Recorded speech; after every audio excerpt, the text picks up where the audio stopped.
On the radio, you're sharing the services of the First Baptist Church in Dallas. And this is the pastor presenting one of the most dynamic and colorful evangelists in America today. He's been 13 years in evangelism. He's held over 400 revival meetings. 3 years as staff evangelist of the First Baptist Church of Little Rock, Arkansas. Former chaplain to the University of Arkansas Razorbacks, national football champions. Former high school football star of the East and West All-Star Game. Golden Gloves boxing champion at the University of Arkansas. Speaks to over 100 college and high school students every year. Former All-Intercollegiate Conference fullback for Arkansas State. He's a former Arkansas Razorback. Educated at the Arkansas State College and the University of Arkansas at Fayetteville. In his last revival meetings, there have been 376 saved. The best thing is just loose him and let him go. This is Walter K. Ayers, Evangelist Ayers. God love you. Bless you, fella. Thank you. Thank you, Brother Pastor. All of my life, since I was a little bitty boy, the supreme ambition of my life was to be tough. I used to dream of being the heavyweight champion of the world. And then I got to thinking I was the heavyweight champion of the world. I had the joy of fighting Billy Ray Smith. If you remember, Billy Ray Smith plays football for the Baltimore Colts. Tremendous. Last year, he broke Joe Namath's wrist. Billy Ray Smith fought Pete Rademacher to see who would go to the Olympics. Rademacher won the Olympics and fought Floyd Patterson. I had the joy of fighting Billy Ray Smith. He hit me on the shoulder and sprung both of my ankles.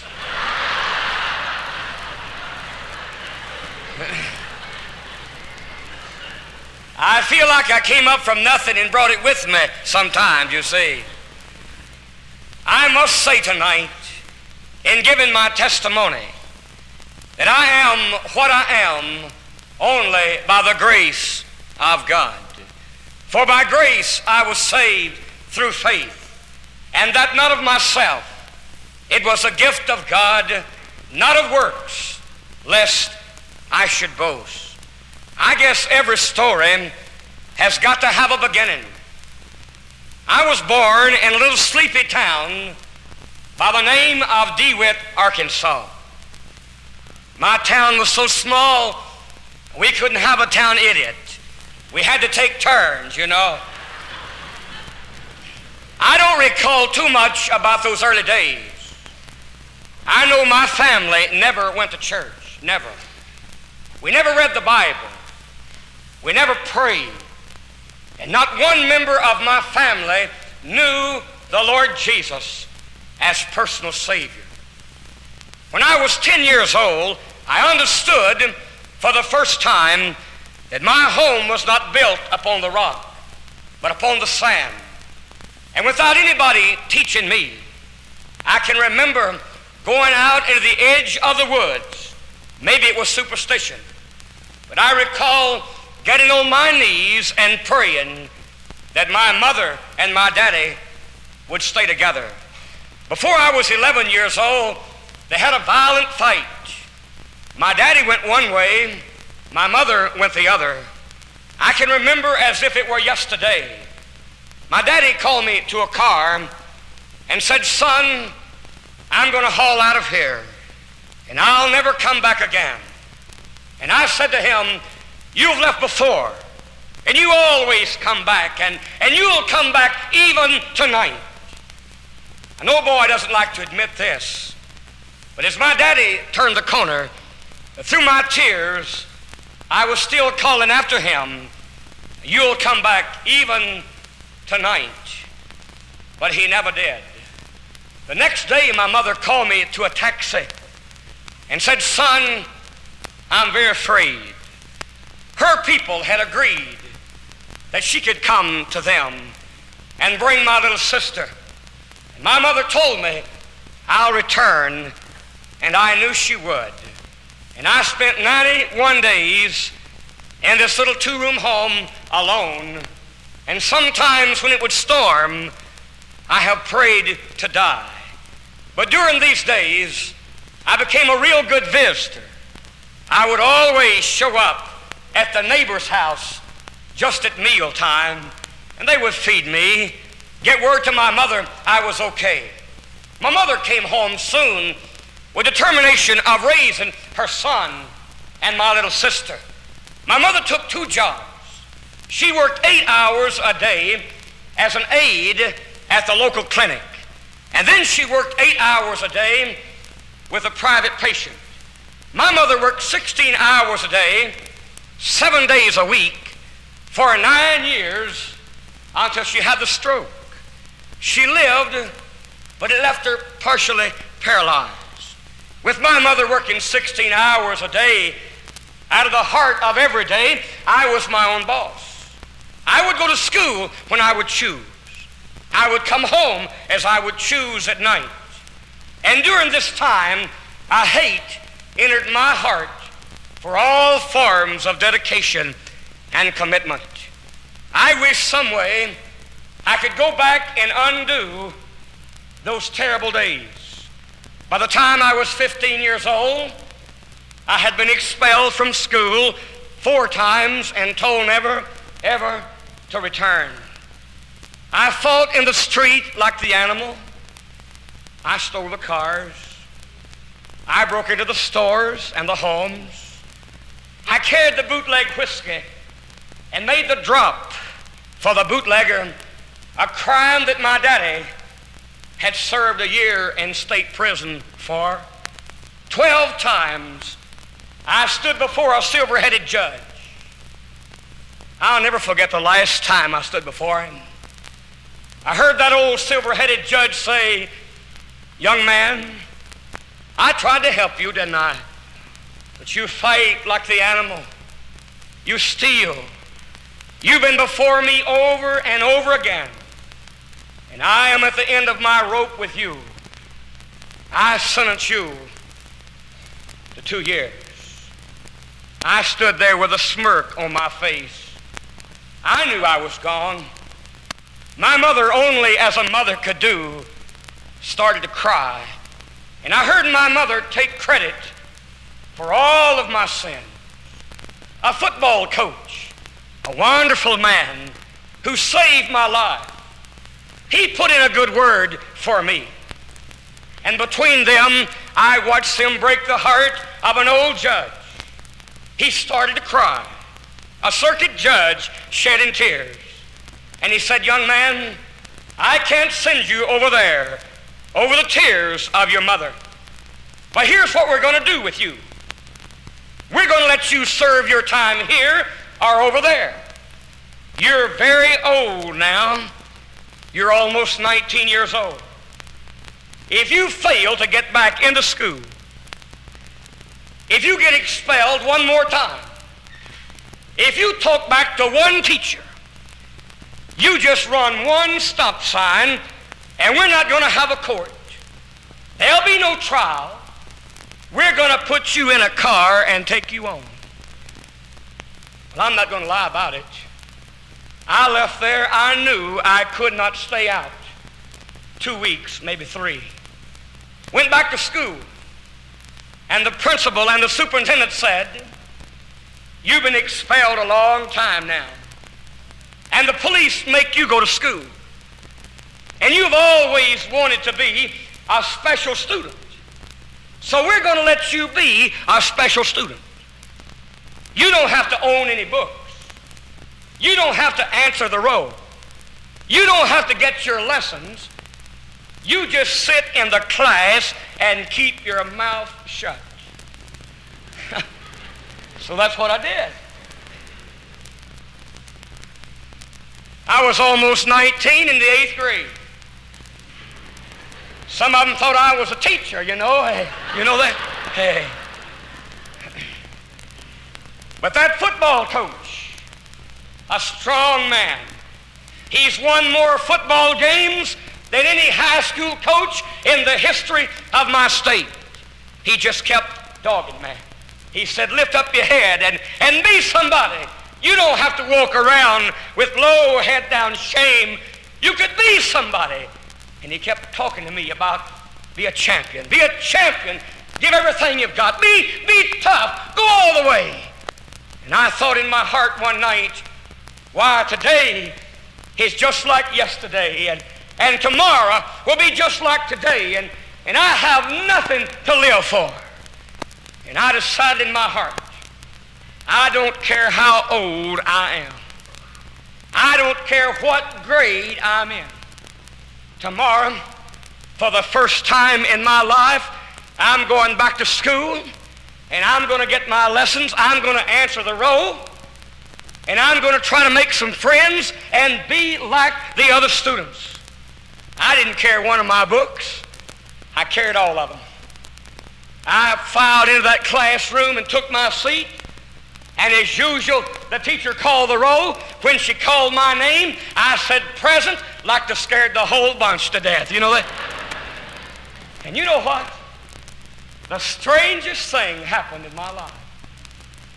Those teachers that I thought would laugh when I'd go to state prison were the same teachers who stayed after school and gave their time freely to help me catch up. But oh, I was so far behind. They got me up to the 9th, and I thought, here I am, 19, and if I could just make a grade every time, 19, 20, 21, 2, oh, I thought I'll never make it, and I was just about ready to drop out. And I walked down by the office and looked in the window, and there was a young lady that had just moved to my town. Oh, she was sharp. She had bangs and had freckles on her face, and I thought, I'm not going to lie about it. She just rung my bell. You know what I mean? Hey, I thought,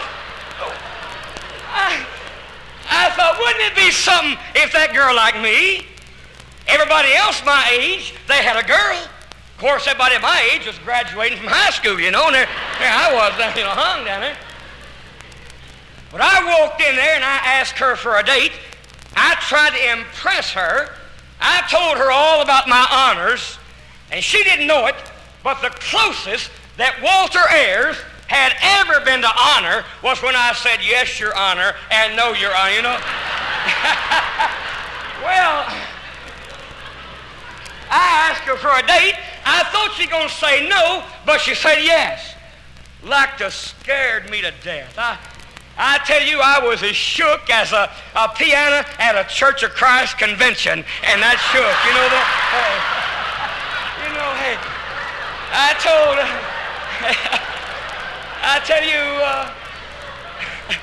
I told somebody I was as afraid as a frog on the freeway with his hopper hung, and that shook, you know that? Well, the next day, walking home from the Freeze King, I said to her, tomorrow we go out again. No, she said, tomorrow's Sunday. And I have to go to church on Sunday, and on Wednesday, and on Friday for visitation, Sunday afternoon for choir practice. Oh, I hate myself now for it. But I just told her all. I said, hold it. Wait a minute. That church was down there before you got here. And that church will be down there after you're gone. Now let's settle this thing once and for all and forever. You make your choice. It's either me or your church. You talk about taking the wind out of somebody when you say goodbye. Hold it. I said, goodbye nothing. It's a good thing I'm in a forgiving attitude. I tell you, I like to lost my only girl on my first date.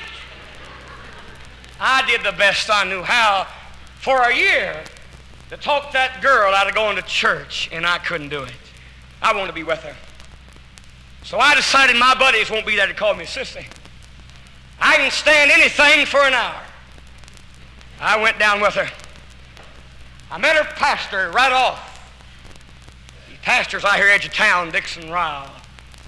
He's a good man, God's man. I never forget what he said. He walked up, he's just 2 years older than I am. He was in college, not in high school, you know. He walked up and said, Walter K., I've heard a lot about you. Said, are you a Christian?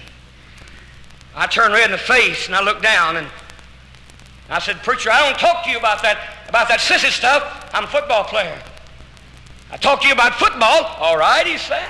I said, better still, in the off season, on Saturday, we choose up here in town.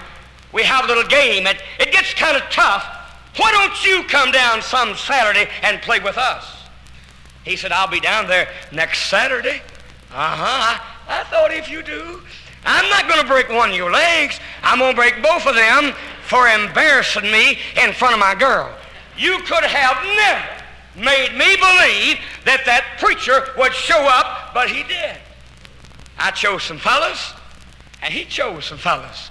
And you men who know football, you know what I mean when I say, I kicked that football off, and that preacher backed up to retrieve that ball.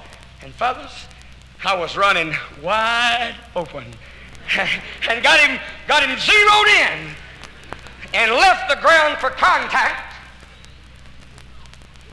And some way, that preacher stepped sideways and I hit right on my nose and he went 85 yards for a touchdown. Oh, I thought that can't be true. That day, that preacher that I thought was a sissy turned me every way but loose. We became friends. You can't beat them, join them. Hey, you know that? I went to hear him preach every Sunday. Nobody had bothered to tell me that he'd already made All-State playing football at McGee, Arkansas. I don't know where the FCA was in that time. We never had any Paul Andersons come to my town. I just thought all Christians were sissies. I thought the church was for the old and for the weak and for the sissies. I went to hear him preach every Sunday. One Sunday it seemed that he was preaching just to me. You know what he said? He said, had I been the only sinner on the face of the earth, that Jesus would have still left heaven's glory for earth's gloom and died just for me. And I said in my heart, I don't care what the boys say. They can call me a sissy. They can laugh at me and they can make fun of me. I don't care. I too want to be saved. And I turned loose that seat and I took a step and I was running. And like a little child, I got on my knees before that preacher. And I gave the preacher my hand. And I gave God my heart. And I've never been sorry. Oh, happy day. Oh, happy day. Since Jesus took my sins away. He taught me how to watch and pray. Oh, happy day.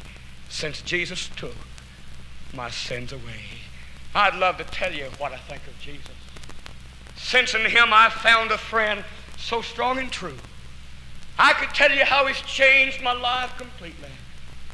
He did something no other friend could do.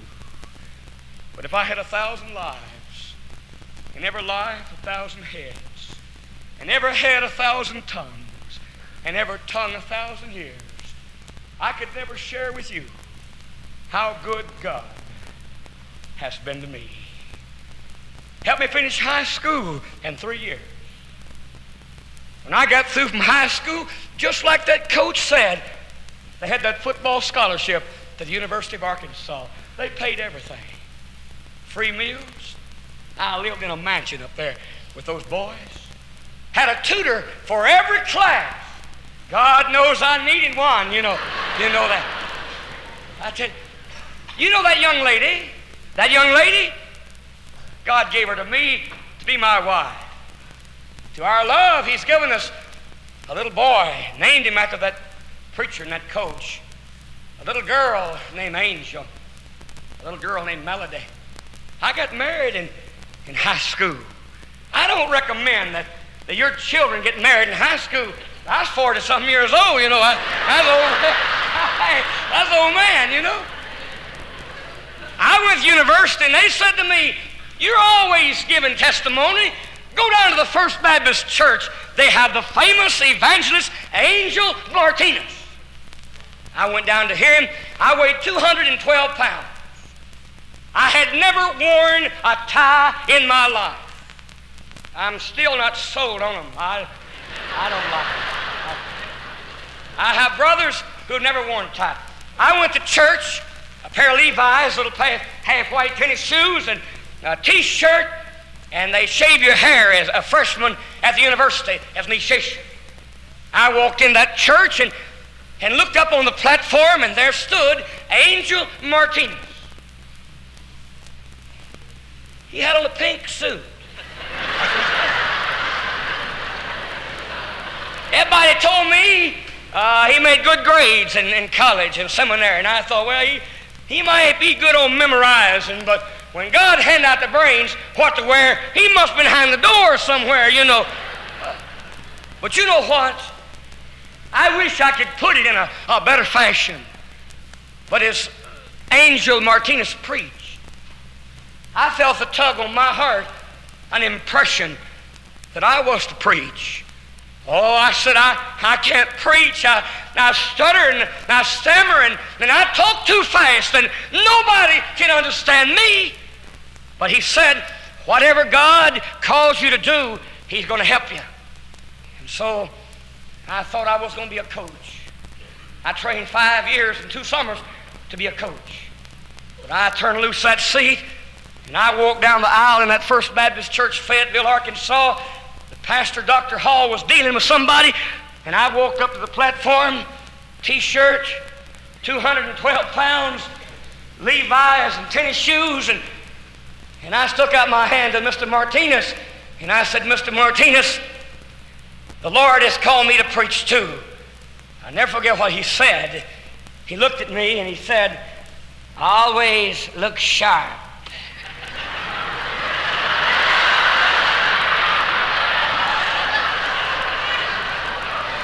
I thought I looked sharp. I didn't know, you know.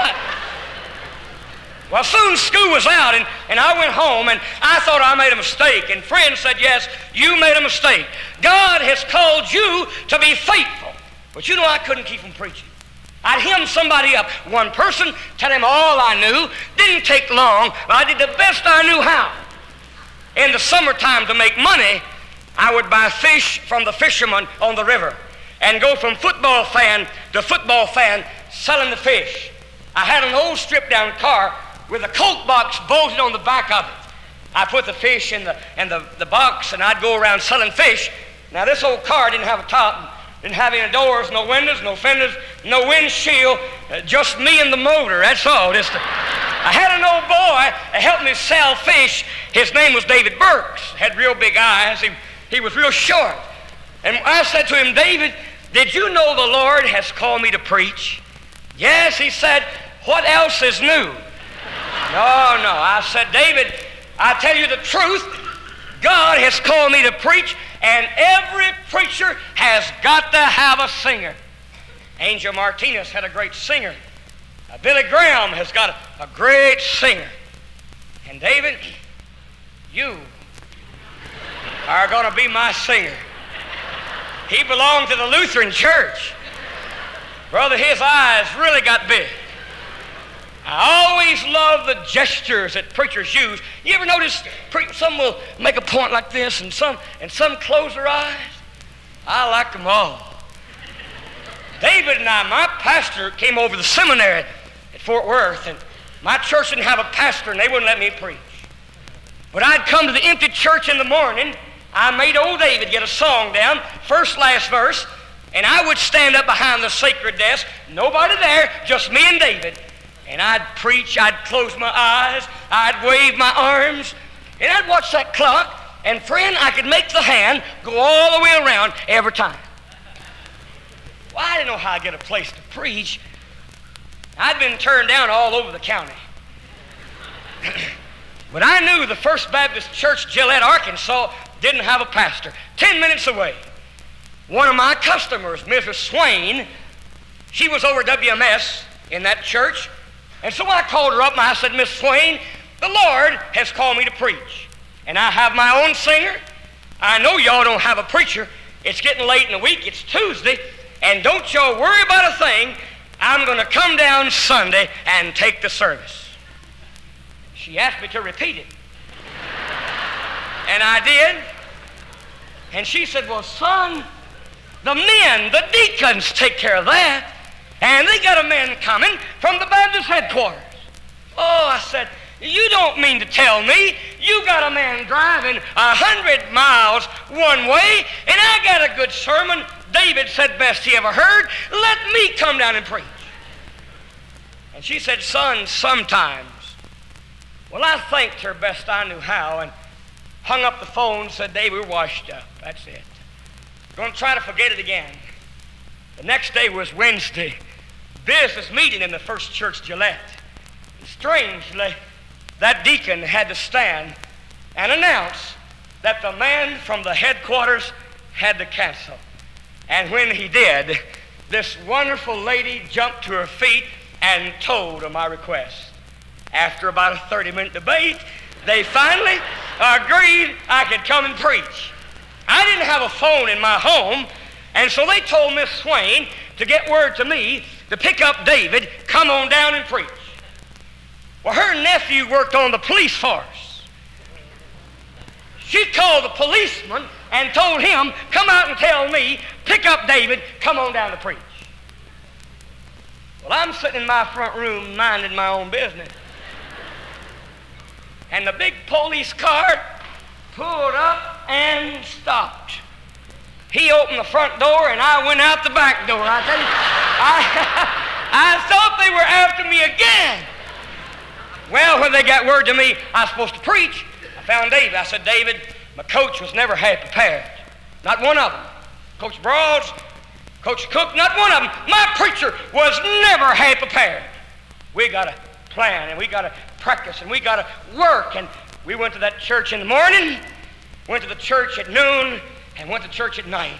And every time, to the second, to the minute, I could make that clock go all the way around. I could make that sermon last 1 hour. Well, I knew I was going to have to dress up. I didn't own a suit. I have brothers right now that have never worn a tie in their lives. They make fun of me, call it the choker and a bunch of things. I went to David's. David had 3 suits. He had a blue suit. He had a black suit. And he had a beautiful tuxedo. It had those stripes down the leg. And that thing you tie around you, and that velvet. And I remembered what that evangelist said. Always look sharp. He was so short I couldn't wear his clothes. But I thought, David, if I had me a suit like that, you put yours on, I put mine on, we be the sharpest folks Gillette has ever laid eyes on. And friends, we got on my stripped-down car, went to North Little Rock an hour away, and I walked into the pawn shop at the foot of the bridge. I didn't rent a tuxedo, I bought one. Hey, $9. I had it patched here on the side a little. I had it pressed and clean. Oh, that thing had big stripes down the leg. That velvet. Mine was better than David's. I had the claw handles here in the back, you see, of mine.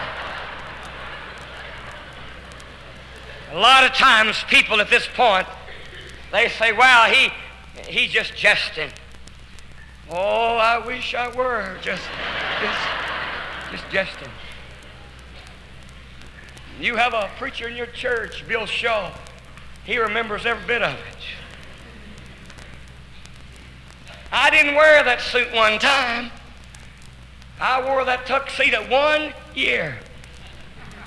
I saw preachers looking at me and, look at me.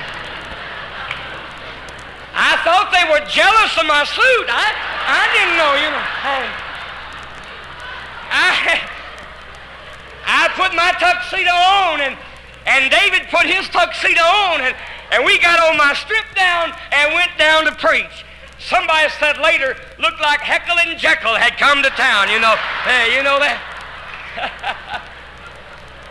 Well, on the way down, I said, now, David, you know my sermon, it lasts 1 hour. And so, David, you stand and lead the last verse of the song and sit down, and I'll stand and preach my hour sermon and let them out right at 12 o'clock. Well, friends, just like clockwork, the service started 15 until 11. They made their announcements.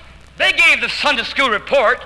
They had their prayer, and they introduced old David and Walter Kay. David, like a pro, stood in his First Baptist service and led the first and last verse of the song and was seated. I stood to preach. The big clock said 4 minutes until 11. 4 extra minutes. I made a little talk. Good job for David. Glad to be here. And I got down to preaching. I closed my eyes. I waved my arms. And I looked at that clock, and the hand had moved about that much. I went back over the sermon again. And friends, at the end of a long invitation, it was 5 minutes after 11. I thought, Lord, if you'd let me get out of here, I'd never try it again. It always looked so easy when my preacher just stood up. And that large lady standing back there looked at the clock, and I can hear it haunts me. She said, well, we never did get out this early before. But you know what?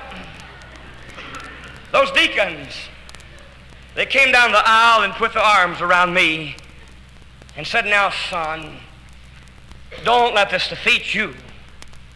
We're going to pray for you this afternoon. Come on back and preach that sermon again. We had a great service that night. 5 people came to Jesus. Can you imagine? 5 people saved the first day I ever preached. 2 of them are still saved.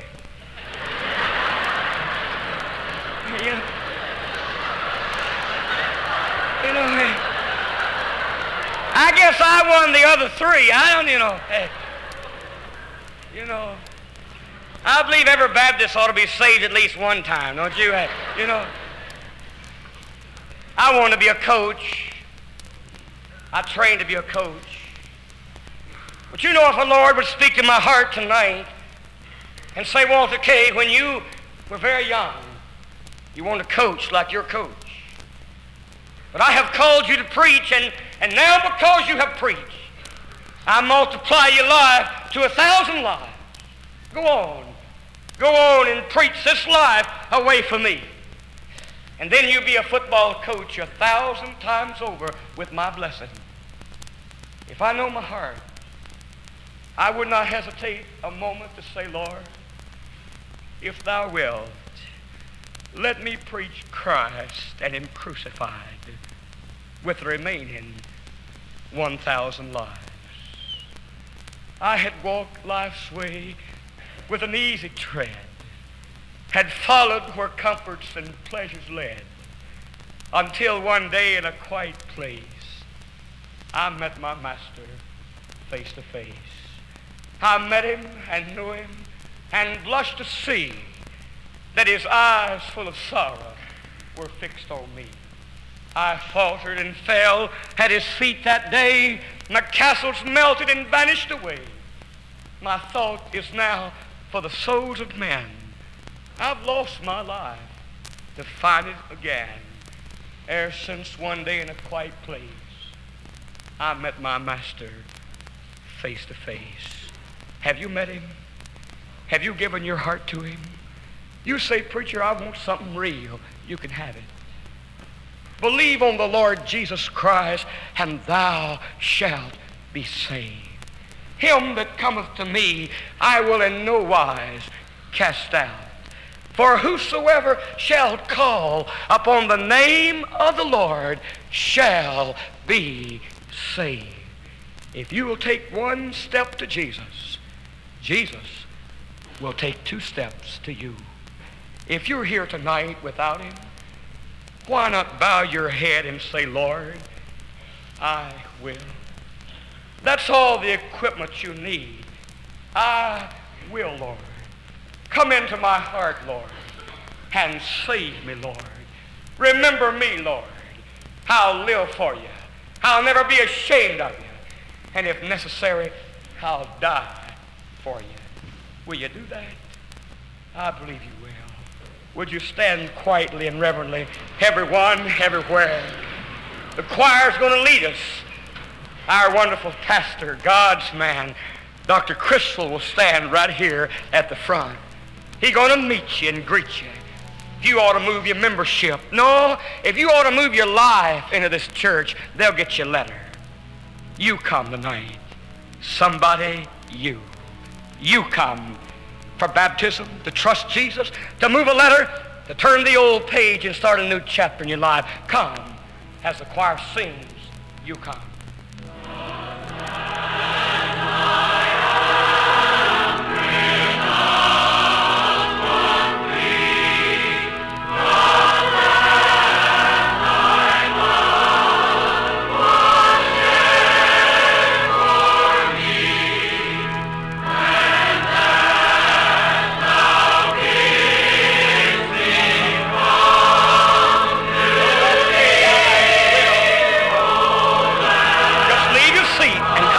And reverently. Do that. To move your letter, to give your heart to Jesus. For baptism, how about it, friend?